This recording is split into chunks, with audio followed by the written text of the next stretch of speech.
What is sexy consent?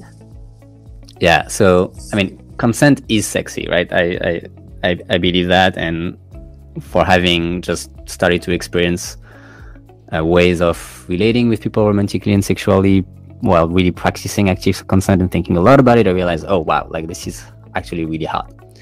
But I'm convinced that if a lot of people don't see that, it's just because they don't have models of that. They think consent is something that comes on top of the rest, and so they feel awkward about it, and yeah, they're not sure how to go about it. And it's the same as I see so my opinion is consent is really just an active part of any human interaction, and therefore it's also an active part of any dance of seduction, the same way as being witty or being a really good dancer or are just parts of how you seduce someone, right? You make them laugh, you give their body pleasure and things like that.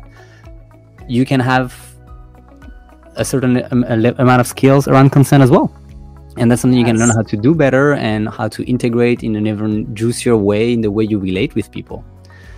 And so one simple example that I love using is imagining when you want to ask for permission to kiss someone, for instance. And so one way could be simply, well, just before kissing the person, saying, is it okay if I kiss you? And then kissing them, which is already sweet because you're showing that you are indeed caring about permission and consent and all of that. But that's not the only way you can go about it.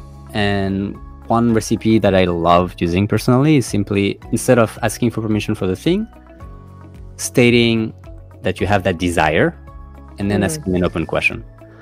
And so that could sound like maybe same scene, you're getting closer, leaning forward a little bit, you feel the tension in the air. And so instead of saying, can I kiss you? Being like, hey, I'd really like to kiss you right now. How would that sound?